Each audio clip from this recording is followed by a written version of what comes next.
Hello friends, myself Rachna from JSR Tutor. So in this video we will be discussing history and political paper of board. ठीक है, so let's get started. First यहाँ पे notes दिए हुए थे. जिसने notes read किया उसको पता चला होगा कि ऑब्जेक्टिव्स में पेन से लिखना है, पेन से लिखना है, कॉन्सेप्ट मैप में पेन से लिखना है कि पेंसिल से लिखना है. ठीक है, वो सब पता चला होगा. तो फर्स्ट था ऑल द एक्टिविटीज़ या questions are compulsory. Figures to the right indicate full marks. यहाँ से हम लोग का इंपॉर्टेंट पार्ट स्टार्ट होता है जहाँ से बच्चों को डाउट होता है कि MCQs में पूरा लिखना है क्या स्टेटमेंट, या कंप्लीट स्टेटमेंट कॉन्सेप्ट चार्ट वगैरह में ड्राइंग किससे करना है, पेन से करना है, पेंसिल से करना है. तो जो भी ये रीड किया होगा उसको आइडिया आ गया होगा कि इसको कैसे करना था. क्वेश्चन नंबर 1 और 5. क्वेश्चन नंबर 1 तुम लोग का है MCQs. ठीक है, क्वेश्चन नंबर 1 MCQs है. आई थिंक क्वेश्चन नंबर 5 भी MCQs है.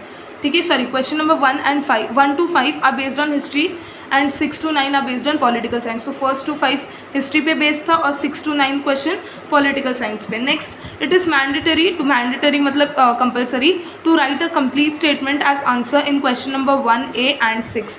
1A तुम लोग का हिस्ट्री का MCQs है एंड क्वेश्चन नंबर 6 तुम लोग का पॉलिटिकल साइंस का MCQs है. तो यहाँ पे जिसने भी ये लिखा होगा सिर्फ MCQ का A लिखा होगा या B लिखा होगा या C लिखा होगा और छोड़ दिया होगा उसको मार्क्स नहीं मिलने वाले, क्योंकि यहाँ पे क्लियरली मेंशन किया है कि it is mandatory to write a complete statement as answer. तो आंसर के लिए क्या करना है, कंप्लीट स्टेटमेंट लिखना था MCQs में. Next, in question number 2A and 8B which are concept map जो बॉक्सेस फिल करने थे उसमें appropriate answers are expected to be written by pen only in the concept map. तो यहाँ पे जो मैप के बॉक्स के अंदर जो लिखना था वो सिर्फ पेन से लिखना था और बॉक्स किससे ड्रॉ करना था, पेंसिल से या पेन से, ये मेंशन नहीं किया. विच मीन्स ये तुम लोग के ऊपर है. जिसने पेन से किया होगा उसको भी मार्क्स मिलेगा, जिसने पेंसिल से किया होगा उसको भी मार्क्स मिलेगा. बस इंपॉर्टेंट क्या था, पेन से लिखना. ठीक है. नेक्स्ट था the answers of question number 1A and B and question number 6 are repeated then only first attempted answer will be considered. Question number 1A तुम लोग का क्या है, क्वेश्चन नंबर 1A MCQ है. क्वेश्चन नंबर 6 तुम लोग का पॉलिटिकल साइंस का MCQ है. और question number 1B identify the wrong pair. ठीक है, question number 1B identify the wrong pair. तो इसमें जिसने भी कट विट करके फिर से आंसर लिखा होगा, जैसे कि तुम लोग ने सपोज MCQ फर्स्ट वाला जेम्स, तुम लोग ने पहले सर जॉन मार्शल लिखा था और फिर तुम लोग कहा कि नहीं ये रॉन्ग है, फिर मैं राइट वाला लिखूंगा. ठीक है, जो कट करके लिखा है, जो फर्स्ट अटेम्प्ट किया है उसी का मार्क्स मिलेगा. ठीक है, जो फर्स्ट अटेम्प्ट किया है उसी का मार्क्स मिलेगा. तो जिसने कट करके फिर से वहाँ पे आंसर लिखा उसको मार्क्स नहीं मिलेगा. हाँ, बट जिसने ऐसा लिखा है कि हाँ सर जॉन मार्शल रॉन्ग लग रहा है, तो उसने पूरा क्वेश्चन के साथ लिखा था, उसको पूरा कट किया और फिर से क्वेश्चन के साथ आंसर लिखा, तो उसको मार्क्स मिलेंगे. ठीक है, तो यहाँ पे फर्स्ट अटेम्प्टेड, या तो जिसने ऐसा लिखा है कि first English newspaper sir John martial, फिर नीचे लिखा है जेम्स अगस्टस हिकी, तो तुम लोग ने क्या टीचर को ये ऑप्शन थोड़ी दिया कि कोई भी चेक करो. तो जो फर्स्ट अटेम्प्ट किया होगा उसी को मार्क्स मिलेंगे. तो ये सारे नोट्स थे, जिसने पढ़ा होगा उसको डाउट्स नहीं आए होंगे कि पेपर कैसे अटेम्प्ट करना था, मतलब क्वेश्चन में पेन से किसको लिखना था, पेंसिल से किसको लिखना था. ठीक है, सो यहाँ पे हम लोग का फर्स्ट क्वेश्चन की तरफ आते हैं. Question number 1A, choose the correct option from the given option and complete the sentence. यहाँ पे भी बोला है सेंटेंस को कंप्लीट करो, विच मीन्स आंसर पेपर में तुम लोग का कंप्लीट सेंटेंस होना चाहिए. The first English newspaper in India was started by James Augustus Hicky, Sir John Marshall, Allan Hume और माइकल फुकॉल्ट. तो इसका आंसर है जेम्स अगस्टस हिकी. ठीक है. Next, the first director general of archaeological survey of India was dash Alexander Cunningham, William Jones, John Marshall and Friedrich Max Muller. तो इसका correct answer है Alexander Cunningham. ठीक है. नेक्स्ट, यहाँ पे the first museum in India is dash at Kolkata. First museum, India का first museum था Indian Museum. Identify the wrong pair in the following and rewrite it. तो यहाँ पे जो भी रॉन्ग पेयर था, यहाँ पे देखो री राइट मतलब जो रॉन्ग पेयर उसको निकालो और फिर से नीचे लिखना था. ठीक है, तो ये करेक्ट पेयर लिखना नहीं था, सिर्फ रॉन्ग पेयर फाइंड करो और उसको रीराइट करो. जैसे कि यहाँ पे तुम लोग लिखा क्वेश्चन, तो तुम लोग लिख रहे हो क्वेश्चन, थर्ड वाला रॉन्ग पेयर ऐसा लिखना था थर्ड आइबिन बटूटा इंडिया रॉन्ग पेयर. ठीक है, ये पूरा ऐसा मेंशन करके लिखना था. Second, game right, outdoor game ये भी right, ice hockey adventurous game ये भी राइट है. आत्यापात्या इज एन आउटडोर गेम, यहाँ पे क्या दिया, इंडोर गेम. ठीक है, यहाँ पे आइबिन बटूटा भी इंडिया नहीं मोरक्को से था. ठीक है. सो नेक्स्ट क्वेश्चन, थर्ड वाला James Augustus Hicky Bengal Gazette, same right है। बाल शास्त्री जाम्बेकर दर्पण, भाऊ महाजन ने ध्यानोदय नहीं लिखा है, तो यहाँ पे रॉन्ग पैर कौन सा है, भाऊ महाजन ध्यानोदय। नेक्स्ट बाल गंगाधर तिलक केसरी, करेक्ट ऑप्शन है, ठीक है। कंप्लीट द फॉलोइंग कॉन्सेप्ट या चार्ट मैप एनी टू, यहाँ पे 3 दिए हुए थे, क्वेश्चन नंबर 2A में करने थे, ठीक है। यहाँ पे कितने मार्क्स का था ये था 4 मार्क्स का, मतलब पर क्वेश्चन 2 मार्क्स का है, ठीक है। तो 2 मार्क्स के लिए तुम लोग कितने बॉक्स भरने होंगे, 2 मार्क्स के लिए तुम लोग को 4 बॉक्सेस भरने हैं, 2 मार्क्स के लिए 4 बॉक्स भरने हैं, और हर बॉक्स हाफ मार्क्स का ईच कैरी करता है मार्क्स, ठीक है। सो फर्स्ट यहाँ पे भारतवासियाँ प्राचीन ऐतिहासिक कोश, तो भारतवासियाँ प्राचीन ऐतिहासिक कोश कब लिखा था, AD 1876, ठीक है। नेक्स्ट यहाँ पे दिया है 1932 में लिखा था भारतवासियाँ प्राचीन चरित्र कोश, ठीक है। और यहाँ पे दिया है भारतवासियाँ मध्ययुगीन चरित्र कोश, ये लिखा गया था 1937 पे।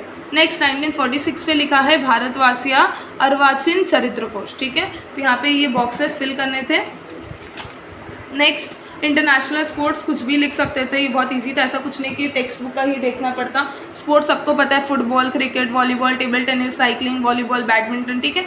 इसमें से कुछ भी लिख सकते हैं, और कुछ आइडिया आ रहे हैं जो मतलब बाहर खेलते हैं, जैसे कि गोल्फ हो गया वगैरह वगैरह, और बहुत सारे हैं, ठीक है। तो उसमें से भी कोई 4 लिखे इंटरनेशनल स्पोर्ट्स चलेगा। बट तुम लोग ने अगर यहाँ पे लिखा आत्यापात्या, अभी आत्यापात्या सिर्फ इंडियन गेम है, तो यहाँ पे नहीं चलेगा। क्यों पूछा है, क्या पूछा हम लोग को, इंटरनेशनल स्पोर्ट्स, विच मीन्स जो इंटरनेशनली ग्लोबली खेला जाता है वो लिखना था, ठीक है। Next tangible cultural heritage, tangible which mean जिसको टच किया जा सकता है, जो टचेबल है, जो वो मतलब देखा जा सकता है, जिसको फील किया जा सकता है, वो नहीं, ठीक है। इनटैंजिबल मतलब जिसको नहीं देखा जा सकता है, टैंजिबल मतलब जिसको देखा जा सकता है। तो tangible cultural heritage, artefacts, manuscripts, cultures, paintings, ancient building. Textbook का ही मैं बता रही हूँ, टेक्स्ट बुक में ये सब दिए हुए हैं, तुम लोग को इसमें से कोई 4 लिखने थे। अगर किसी ने लिखा है ताजमहल किसी ने लिखा है कोणार्क टेम्पल, ठीक है, ताजमहल, कोणार्क टेम्पल, अगर ये सब लिखा है तो मार्क्स टीचर दे भी सकती है और नहीं भी दे सकती है, ठीक है। उसका चांसेस नहीं है, बिकॉज ये एक्चुअल आंसर्स ये होते हैं, ठीक है। ये सारे आंसर्स है कल्चरल हेरिटेज के टैंजिबल, क्योंकि टेक्स्ट बुक में भी ये थे। तो जिसने ताजमहल या कोणार्क टेम्पल या ये टेम्पल वगैरह के नाम लिखे, सिर्फ टेम्पल्स के अलग अलग, यहाँ पे सपोज कोणार्क टेम्पल लिखे, यहाँ पे सन टेम्पल, यहाँ पे गोल्डन टेम्पल, ये सारे टेम्पल्स लिखे, तो उसको तो मार्क्स नहीं मिलने वाले, ठीक है। नेक्स्ट सिर्फ टेम्पल्स कोई एक बॉक्स में लिखा होगा तो मार्क्स मिल जाएंगे, ठीक है, क्योंकि टेम्पल्स भी हेरिटेज जैसे ही होते हैं। Next right short notes on any two which means 4 marks का है, ठीक है। 4 मार्क्स का है, 3 ऑप्शन दिए हुए, कोई 2 करने थे, और पर क्वेश्चन 2 मार्क्स का है। पर क्वेश्चन कितने मार्क्स का है, 2 मार्क्स का है। सबल्टन हिस्ट्री यहाँ पे तुम लोग के टेक्स्ट बुक के पेज नंबर 12 पे दिया हुआ है। यहाँ पे मैं तुम लोगों को क्राइटेरिया बता देती हूँ कि मार्क्स फुल कैसे मिला होगा। 2 मार्क्स किसको मिलेगा, 2 मार्क्स फुल, 2 मार्क्स फुल उसको मिलेगा। पहले तो इसका पॉइंट्स के क्राइटेरिया थे 4 to 6 पॉइंट्स, ठीक है। 4 से मैं तो बोलती 4 पॉइंट्स लिखा होगा तो भी तुम लोग के चांस है मार्क्स कटने के। हिस्ट्री में 5 to 8 पॉइंट्स लिखना चाहिए, 5 to 8 ज़्यादा हो गए, 5 to 7 पॉइंट्स, ठीक है। हिस्ट्री में शॉर्ट नोट्स हो जो भी हो, ठीक है, तो 5 to 7 पॉइंट्स यहाँ पे हम लोग का क्राइटेरिया है। 2 मार्क्स का है क्वेश्चन, ठीक है, 2 मार्क्स का क्वेश्चन, तो 6 पॉइंट्स लिखा तो भी चलेगा, 6 पॉइंट्स लिखा होगा तो भी मार्क 4 to 6 पॉइंट्स है, ठीक है। तो सबल्टन हिस्ट्री ये पेज नंबर 12 पे दिया हुआ है। इसमें तुम लोग बहुत बड़ा पॉइंट है वो, एक्चुअली एक बड़ा पैराग्राफ है, उतना पूरा पैराग्राफ लिखने की ज़रूरत नहीं है। उसमें से कोई भी 4 to 5 पॉइंट्स या 6 पॉइंट्स लिखा तो भी चलेगा। मैं एक रेफरेंस दे देती हूँ कि सबल्टन हिस्ट्री में क्या क्या था। तो यहाँ पे मैं डाइजेस्ट का आंसर रेफर करा रही हूँ, जिसने टेक्स्ट बुक का लिखा तो भी कोई इशू नहीं है, ठीक है। टेक्स्ट बुक में बहुत लेंदी है, यहाँ पे मैं सिर्फ एक रेफरेंस आंसर बता रही हूँ। History of deprived communities who were deprived of all rights known as subaltern history, ठीक है। या तो तुम लोग ने वो भी लिखा होगा सबल्टन हिस्ट्री की bottomest rank are called as subaltern history, जो टेक्स्ट बुक में दिया हुआ है वो भी चलेगा। The seeds of subaltern history can be traced in the Marxist history. Italian historian Annotis Granzi has special importance in writing of subaltern history. He presented the idea of history should be written starting from the bottomest rank of the people in the society. Ranjit Guha, an Indian historian, has given prominence to subaltern history and played played a major role in establishing it as an important academic school of historiography. Similar thoughts were expressed by Mahatma Gandhi, Dr. Baba Saheb Ambedkar, which can be found in their writings. ठीक है, तो ये सब लिखने की ज़रूरत नहीं है. तुम लोग ने अगर डॉक्टर बाबा साहेब अम्बेडकर के शूद्र अतिशूद्र या महात्मा फुले ने क्या बोला था वो सब के बारे में लिखा होगा तो भी चलेगा, कंपलसरी नहीं है यही लिखा हो. ठीक है. Next is Voltaire. Page number 3 पे एक वोल्टायर का एक पैराग्राफ दिया हुआ है. ठीक है, Voltaire is also known as this और वोल्टायर का क्या क्या थे. ठीक है, उसमें से ही कोई 4 पॉइंट्स लिखने थे, उसमें से कोई 4 पॉइंट्स लिखने थे. 4 पॉइंट्स लिखा हो, 6 पॉइंट्स लिखा हो, वैसे भी वो शॉर्ट सा एक पैराग्राफ था. ठीक है. Next is Louvre museum. Page number text book page number 60, text book के पेज नंबर 60 पे ये क्लियरली मेंशन किया है लॉर्वे म्यूजियम. ठीक है, उस पर एक पैराग्राफ है. यहाँ पे जस्ट एक रेफरेंस आंसर के लिए मैं शो कर रही हूँ लॉर्वे म्यूजियम. एक्चुअली जो डाइजेस्ट में होता है और जो टेक्स्ट बुक में होता है वो सेम होता है, बस डाइजेस्ट में क्या करते हैं उसको थोड़ा ट्विस्ट एंड टर्न करके थोड़ा सा चेंजेस करके लिखते हैं और टेक्स्ट बुक में सिमिलर रहता है पूरा. ठीक है. तो the Louvre museum in Paris was established in 18th century. It was antiques collected by royal family of France. The world famous painting of Mona Lisa by Leonardo Vinci is kept in this museum. The antiquities brought back by Napoleon on his return from conquest are exhibited in this museums. ठीक है, यहाँ पे 5 point है. Presently the museum has more than 3,80,000 artefacts. तो ये सारे 5 points दिए हुए हैं. डाइजेस्ट में टेक्स्ट बुक में से जो लिखा होगा वो भी चलेगा. तो यहाँ पे भी 2 मार्क्स का था तो 4 to 6 पॉइंट्स एक्सपेक्टेड है टीचर को. ठीक है, अगर 4 पॉइंट्स बिना मिस्टेक का लिखा है तो फुल 4 मार्क्स मिल जाएंगे. बट 4 पॉइंट्स में भी कुछ रॉन्ग लिखा है, कोई पॉइंट को स्पेलिंग मिस्टेक्स आ रहे हैं तो 4 मार्क्स मतलब 2 फुल मार्क्स मिलना थोड़ा पॉसिबल नहीं होता. ठीक है. Next question is question number 3 explain the statement with reason. तो यहाँ पे ट्रू और फॉल्स नहीं लिखना था. यहाँ पे अगर कुछ बच्चों ने ऐसा लिखा हो कि नहीं the following statement is true या फॉलोइंग स्टेटमेंट इज फॉल्स, तो ये सब नहीं लिखना था इसमें. ये स्टेटमेंट्स मतलब ट्रू ही है, ये सारे स्टेटमेंट्स जो दिए हुए ट्रू ही है, बस इसके ऊपर रीजन्स देने हैं कि क्यों ट्रू है. ठीक है, बस ऐसा देना है. तो एनी 2 था 4 मार्क्स का. यहाँ पे भी सेम 2 मार्क्स का पर क्वेश्चन है. 3 दिए हुए हैं, 3 क्वेश्चन में से कोई 2 करने थे. और एक क्वेश्चन कंप्लीट करने के लिए कितने पॉइंट्स रिक्वायर्ड है? एक क्वेश्चन कंप्लीट करने के लिए सेम 4. यहाँ पे 4 to 5 पॉइंट्स लिखो, 6 पॉइंट्स तक नहीं जाएगा तो भी चलेगा. ठीक है. We must preserve our natural and cultural heritage. तो ये जो क्वेश्चन था we must preserve our cultural natural heritage, यहाँ पे डाइजेस्ट से सिमिलर आंसर मुझे मिला. ठीक है. तो यहाँ पे अगर तुम लोग ने क्वेश्चन का खुद से आंसर लिखा है और चेक करो कि ये सारे पॉइंट्स उसमें है या इसके रिलेटेड कोई पॉइंट्स है तो तुम लोग को मार्क्स मिलेंगे. ठीक है. तो it is necessary to preserve and conserve cultural and natural heritage. The visible and invisible relics of past exist in the present. They represent the thought and tradition of our ancestor. We nurture some kind of curiosity and attraction towards them. The history of our heritage links us with our origin. Therefore, it becomes necessary to preserve and conserve our future benefit as well as the benefit of future generation. ठीक है. तो इसमें से तुम लोग ने कुछ भी लिखा या तुम लोग ने ये लिखा कि वो पास्ट का या पास्ट के नॉलेज प्रोवाइड करता है हम लोग को. ठीक है. जो हमारे हेरिटेज है वो पास्ट में बने हुए थे तो वो हम लोग अभी नॉलेज प्रोवाइड कर रहे हैं, आगे भी प्रोवाइड करेंगे. ठीक है. ऐसा कुछ भी रिलेटेड लिखा है तो भी चलेगा. ठीक है, मार्क्स मिलेंगे. बट क्राइटेरिया था 4 पॉइंट्स लिखना था. ठीक है. So next question is knowledge of history is essential for newspaper article. और एक क्वेश्चन है toys can tell us about cultural history. ये दोनों ही क्वेश्चन टेक्सचुअल है. तो जिसने टेक्स्ट बुक से पढ़ा होगा चलेगा और जो टेक्स्ट बुक से नहीं पढ़ा होगा उसके लिए भी चलेगा. उसको मैं आंसर मतलब अभी डाइजेस्ट का आंसर बता रही हूँ, उसमें से देख सकते हो तुम लोग. सो यहाँ पे देखो knowledge of history is essential for newspaper articles. In order to unfold the background of an event in the news we have to resort to history. ठीक है. Some columns are based on historical events. These columns provide historical information about economical, social and political events in the past. Newspaper publish supplements in addition to the regular edition or special issues to mark the completion of 50 or 100 years of an event. On such occasions one has to review history of that particular event even while writing columns like what happened in history on this day. It is necessary to know past event. Hence the knowledge of history is essential for writing such type. अब जिसने ये answer लिखा होगा अच्छा है, जिसने text book का answers लिखा होगा वो अच्छा है, या तो जिसने अपने ओन से लिखा होगा कि क्यों इम्पॉर्टेंट है कि न्यूज़पेपर वालों को कोई भी चीज़ पे लिखने के लिए उनको हिस्ट्री में जाना पड़ता है पीछे, या तो कुछ ओकेशन जैसे कि अभी 74th या 75th या 70 ऐसा जो इंडिपेंडेंस डे सेलिब्रेट होता है, ठीक है, तो इंडिपेंडेंस डे के दिन एक साइड में न्यूज़पेपर्स के आता है कि ऐसा ऐसा इंडिपेंडेंस डे के दिन हुआ था, तो उसके बारे में हिस्ट्री का पता होना ज़रूरी है, ठीक है। कभी किसी का ये होता है, एनिवर्सरी होता है, जैसे कि गांधी जयंती वगैरह, ठीक है, तो वो टाइम पे ये सब लिखने के लिए हिस्ट्री का होना, मतलब हिस्ट्री का पता होना ज़रूरी है, ठीक है। ऐसा कुछ भी पॉइंट्स इसके रिलेटेड लिखा है तो मार्क्स मिलेंगे, बट क्राइटेरिया था 4 पॉइंट्स का, ठीक है। नेक्स्ट क्वेश्चन है toys can tell us about cultural history. ये भी सेम क्या था, ये भी सेम टेक्सचुअल क्वेश्चन था। सो ये टेक्सचुअल क्वेश्चन था, toys can tell us about cultural history. A tradition of making different type of toys for entertainment is going on since ancient time. Toys gives us an idea about cultural and religious development of that period. Clay models of forts and images of Chhatrapati Shivaji Maharaj placed on fort gives us an idea about the structures of fort during that period. फिर ये important था, an ivory doll at Pompeii, an ancient city in Italy, sheds light on Indo-Roman trade and cultural relation. The mention of games, toys and flying or dancing dolls in the Kathasarit Sagara give us an idea about cultural history of toys. In this way we can know about cultural history of from toys, ठीक है। तो ये पूरा था, इसमें से तुम लोग को ये पूरा लिखने के लिए मैं नहीं बोल रही, 2 मार्क्स का है, तो 4 पॉइंट्स या 6 पॉइंट्स लिखा तो इनफ था, ठीक है।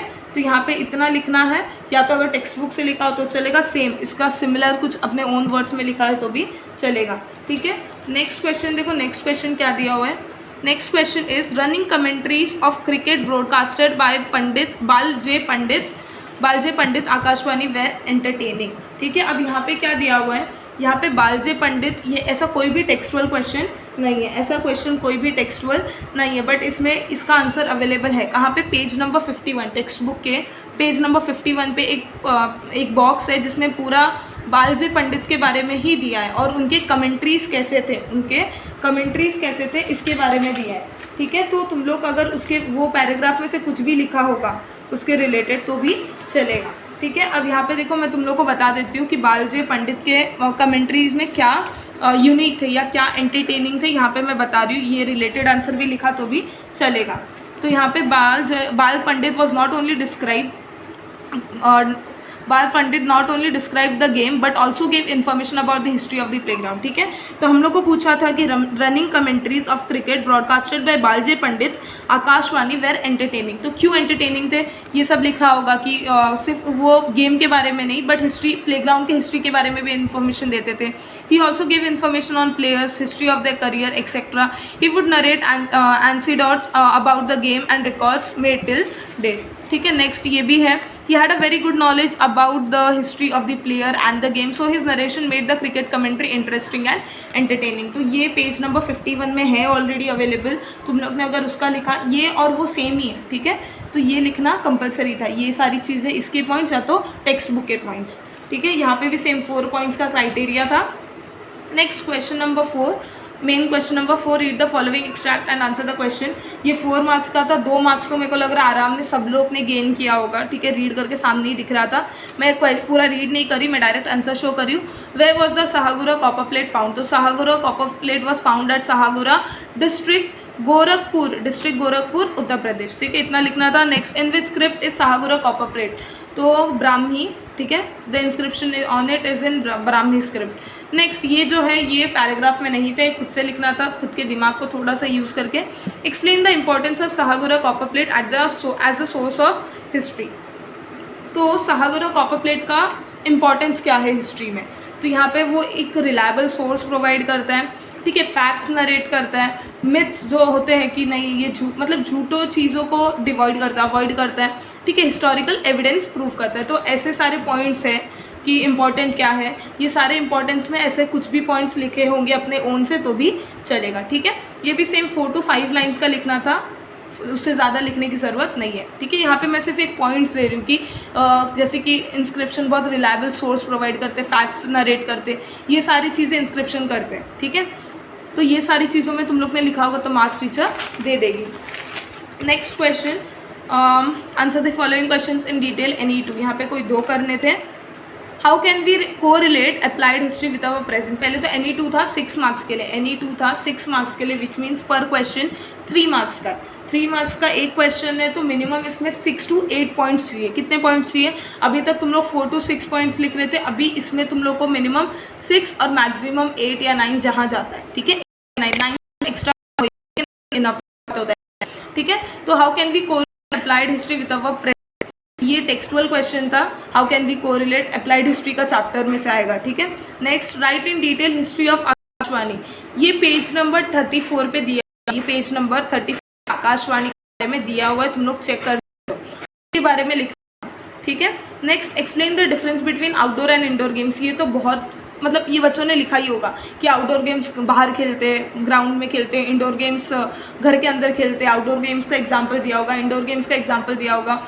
इंडोर गेम्स में फिजिकल एक्सरसाइज नहीं होता, वेरेज आउटडोर गेम्स में फिजिकल एक्सरसाइज होता है। आउटडोर गेम्स एडवेंचरस होते हैं, इंडोर गेम्स एडवेंचरस नहीं होते। यहाँ पे मैंने बहुत सारे पॉइंट्स दे दिए, तो यहाँ पे कितने पॉइंट्स रिक्वायर्ड थे, यहाँ पे कितने पॉइंट्स रिक्वायर्ड, तो यहाँ पे आउटडोर के 3 और इंडोर के 3 डिफरेंस पॉइंट रिक्वायर्ड थे, ठीक है। आउटडोर के 3 पॉइंट और इंडोर के 3 पॉइंट रिक्वायर्ड थे। तुम लोग ने 5 लिखा, 6 लिखा, वो तुम लोग के ऊपर था, ठीक है, बट रिक्वायर्ड पॉइंट्स थे, रिक्वायर्ड करेक्ट पॉइंट्स रिक्वायर्ड थे 3, ठीक है। 3 लिखा है, मार्क्स फुल मिलेंगे, ठीक है। तो यहाँ पे मैंने बहुत सारे पॉइंट्स बता दिए, उसमें से कुछ भी लिखा होगा चलेगा, या खुद के ओन से लिखा होगा तो भी चलेगा।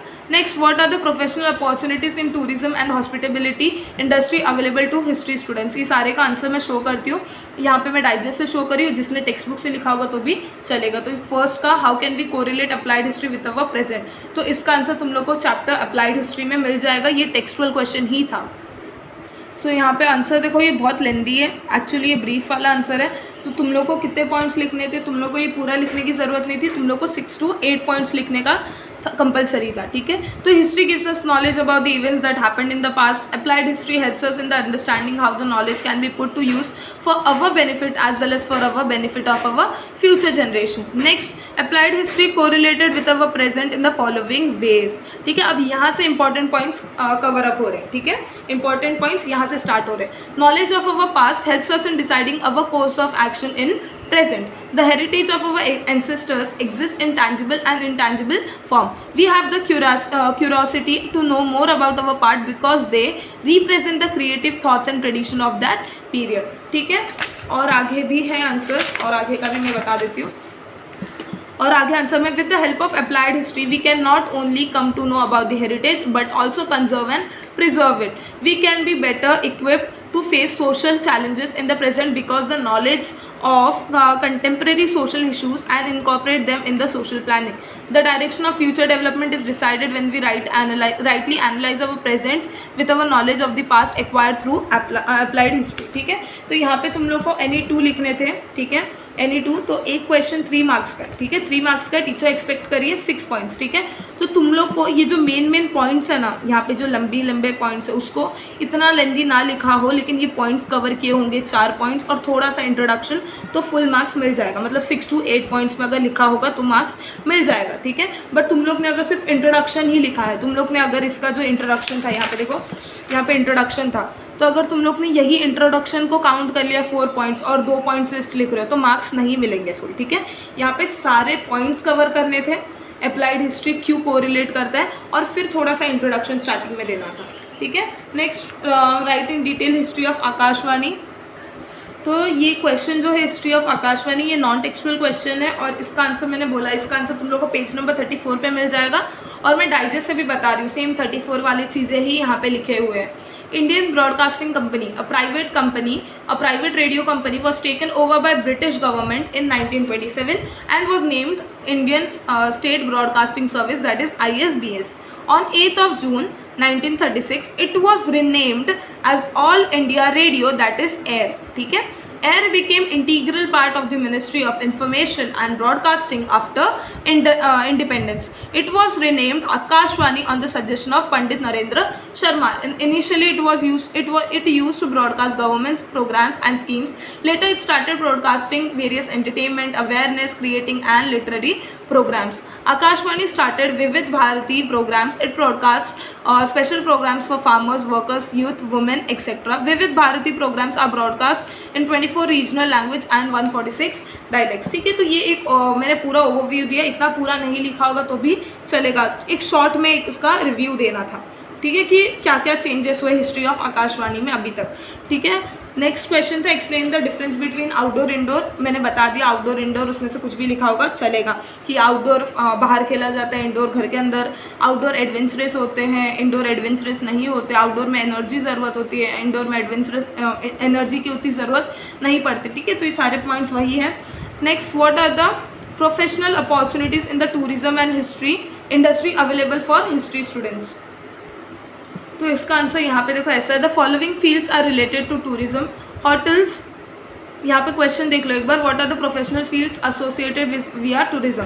ठीक है, और हम लोग का क्वेश्चन है कि what are the professional opportunities in the tourism and hospital industry for history students. ठीक है, तो दोनों क्वेश्चन बहुत सिमिलर है. ठीक है, तो अगर ये आंसर लिखा होगा तो भी उसमें मार्क्स मिलेंगे, कि the following fields are related to tourism. ठीक है, फॉलोइंग फील्ड्स या following occasion occupations are related to tourism.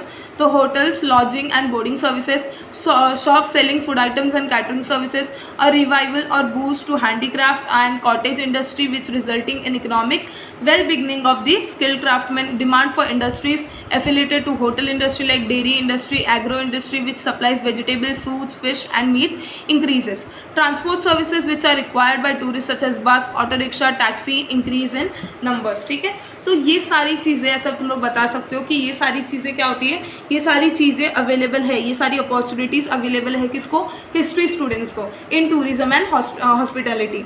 Next है travel agents, photographers, guides etcetera are such other professional related to tourism. और ये वाला आंसर ना जिसने नहीं भी पढ़ा होगा वो भी लिख सकता है. ठीक है, कि टूरिज्म में क्या क्या ज़रूरत होती है, टूरिज्म में क्या क्या ज़रूरत होती है, टूरिज्म में क्या क्या अपॉर्चुनिटीज़ अवेलेबल है, ये सारे एक नॉर्मल बच्चा लिख सकता है 10th स्टैंडर्ड का अपने ओन वर्ड से. ठीक है, बस सारे पॉइंट्स कवर होने चाहिए.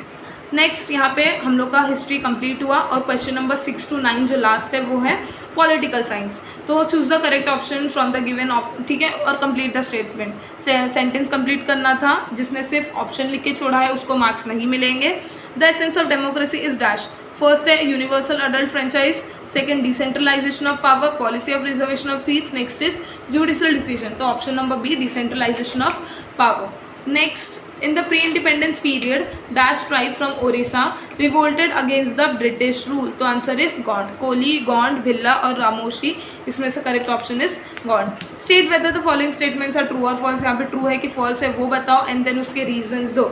यहाँ पे मार्क्स डिस्ट्रीब्यूशन बता देती हूँ. देखो यहाँ पे कोई 2 करने हैं विच इज़ फॉर 4 मार्क्स 2 करने हैं विच इज़ फॉर 4 मार्क्स. तो यहाँ पे कुछ बच्चों को बहुत डाउट होता है कि मार्क्स कैसे डिस्ट्रीब्यूट होगा. तो एक क्वेश्चन 2 मार्क्स का है, पर क्वेश्चन 2 मार्क्स का है. अब अभी सपोज मैं फर्स्ट क्वेश्चन की बात करती हूँ, तो फर्स्ट क्वेश्चन में ट्रू है कि फॉल्स है, ट्रू है कि फॉल्स है, ये लिखने के लिए 1 मार्क्स. और अगर ट्रू है, ठीक है, तो उसके ऊपर 2 या 3 पॉइंट का मतलब उसका रीज़न दो. अगर फॉल्स है तो उसके ऊपर 2 या 3 पॉइंट का रीज़न दो. ठीक है, इतना लिखने के लिए मैंने क्या बोला, 1 मार्क्स के लिए ट्रू या फॉल्स लिखने के लिए और 1 मार्क्स उसके रीजंस के लिए. और रीजंस में मिनिमम पॉइंट एक्सपेक्टेड है 2 पॉइंट्स या तो 3 पॉइंट लिखा चलेगा. 3 पॉइंट से ज़्यादा मत लिखो, मार्क्स नहीं मिलेगा एक्स्ट्रा. ठीक है, तो इतना पॉइंट एक्सपेक्टेड था. अभी कुछ बच्चे क्या करते हैं कि ये जो पॉइंट्स है, ठीक है, अब सपोज इसका फर्स्ट का आंसर था ट्रू, बट कोई बच्चे ने फॉल्स लिखा है. बस कोई बच्चे ने क्या लिखा है, फॉल्स लिखा है, बट उसके जो नीचे के पॉइंट्स है, ठीक है, नीचे के जो पॉइंट्स उसने लिखा है रीज़न को मतलब ये बताने के लिए, रीजंस देने के लिए, वो सारे पॉइंट्स करेक्ट है. बट जो ये ट्रू या फॉल्स लिखा है, ट्रू लिखना चाहिए था, फॉल्स लिखा है, तो भी पॉइंट्स भले ही करेक्ट हो तो भी उसको मार्क्स नहीं मिलेंगे. ठीक है, यहाँ पे मैंने क्लैरिफिकेशन दे दिया है इसके लिए, क्योंकि कुछ बच्चों को डाउट रहता है कि ट्रू या फॉल्स में फॉल्स लिख लिया है और ट्रू क्या मतलब ट्रू के ऊपर रीजंस दे रहे हैं, तो क्या मार्क्स मिलेंगे, नहीं मिलेंगे मार्क्स. ठीक है, so the first question is the judgment of court on various subjects have made the political process in India more mature. Page number 73 पे तुम लोग ये टेक्सचुअल क्वेश्चन, ये पेज नंबर टेक्स्ट बुक के पेज नंबर 73 पे ये है.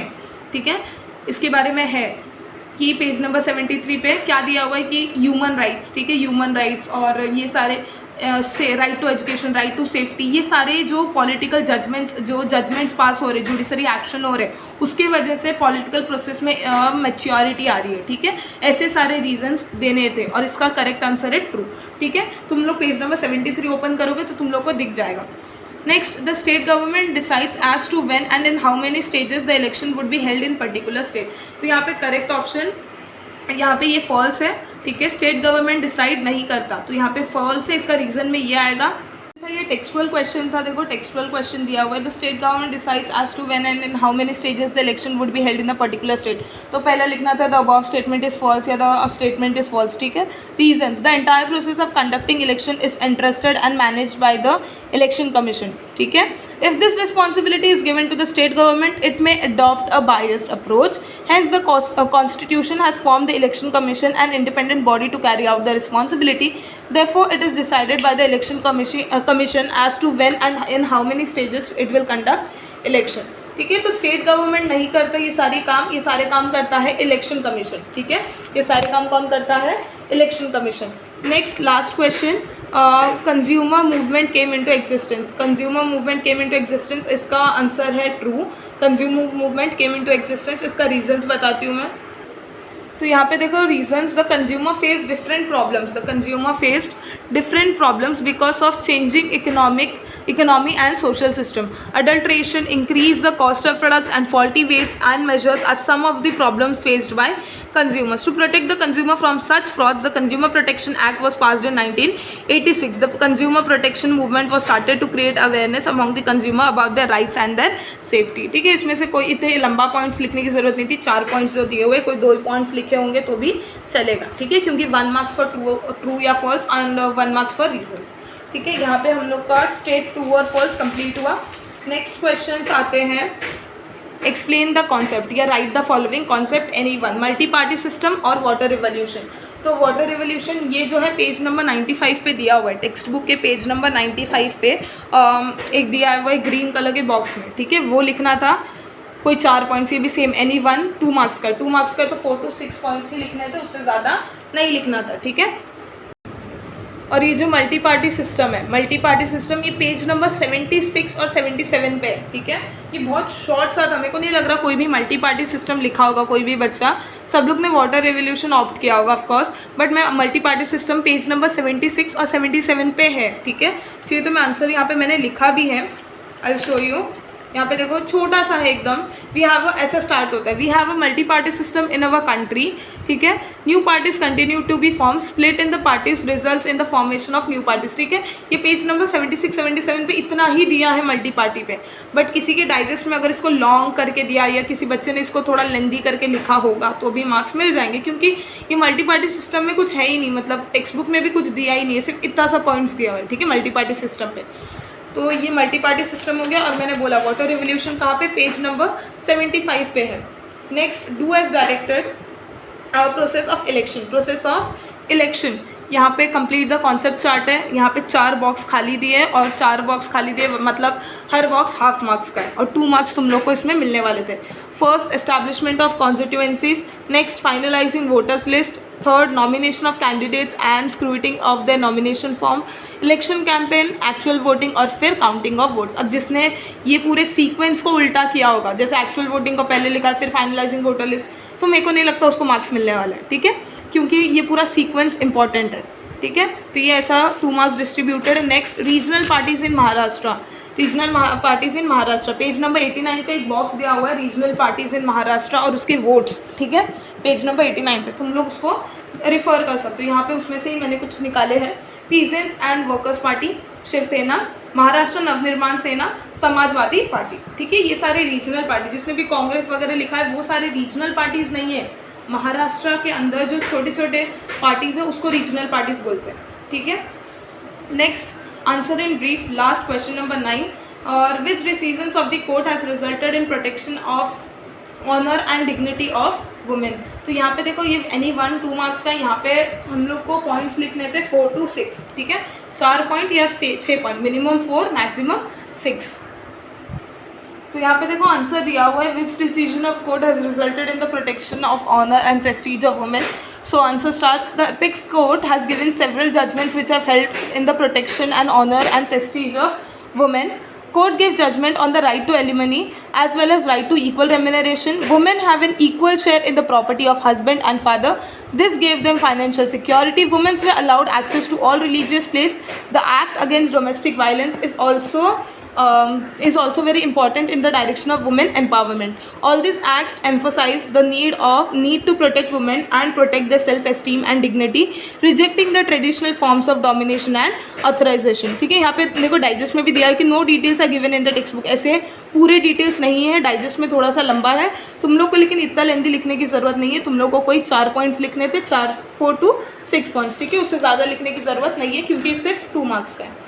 Next, why movements need a strong leadership. Why movements need a strong leadership. तो पेज नंबर 92, टेक्स्ट बुक के पेज नंबर 92 पे why do we need movements. ठीक है, व्हाट इज़ अ मूवमेंट, ऐसा कुछ सब टाइटल दिया हुआ है, टाइटल देके वहाँ पे नीचे दिया हुआ है. ठीक है, कि why movements need a strong leadership. ठीक है, तो अगर उसमें से कुछ टेक्स्ट बुक का लिखा होगा तो भी चलेगा. यहाँ पे मैं एक रेफरेंस आंसर भी बता रही हूँ, उसमें से भी कुछ लिखा होगा तो चलेगा. तो यहाँ पे देखो मैं ये आंसर शो कर रही हूँ, movements do not need a strong leadership. इसको मैं जस्ट ऐसे रेफरेंस बता रही हूँ. ठीक है, रेफरेंस यहाँ से स्टार्ट होता है. The success of any movement depends on leadership. The movement remains active because of the strong leader. The decision regarding the objective of movement, programme of action, strategy of agitation and are decided and taken by the leader. Firm leader has a wide reach. They can get public support, making the movement very effective. So the need of strong leadership is utmost essential. ठीक है, तो ये सारी चीज़ें देखो, ये question मत read करो और फॉल्स मत देखो, यहाँ से स्टार्ट हो रहा आंसर. ठीक है, तो अगर तुम लोग ने ऐसा कुछ लिखा है तो मार्क्स मिलेंगे. ऑफकोर्स लीडरशिप की क्या इंपॉर्टेंस है मूवमेंट्स में, ये सारी चीज़ें अपने ओन वर्ड्स में बताएं. लीडरशिप से क्या होता है मूवमेंट में, एक्यूरेसी बढ़ती है. ठीक है, ये सारी चीज़ें लिखा है तो भी मार्क्स मिलेंगे, और टेक्स्ट बुक का रेफरेंस करके लिखा है तो भी फुल मार्क्स मिलेंगे. ठीक है, तो यहाँ पे हम लोग का क्वेश्चन पेपर पूरा डिस्कशन कंप्लीट हुआ. ये हार्ड नहीं था, मेनली सब टेक्सचुअल थे, मतलब सब टेक्सचुअल नहीं थे बट मेनली सारे टेक्सचुअल थे जो भी ऑप्शंस में थे. ठीक है, अगर 3 में से कोई 2 करना है तो थर्ड वाला एक ऑप्शन टेक्सचुअल के बाहर था, लेकिन 2 टेक्सचुअल थे उसमें. ठीक है, तो इजी पेपर था, नॉर्मली सबका शायद इजी ही जाए. तो यहाँ पे हम लोग ने पूरा पेपर डिस्कशन कंप्लीट कर दिया.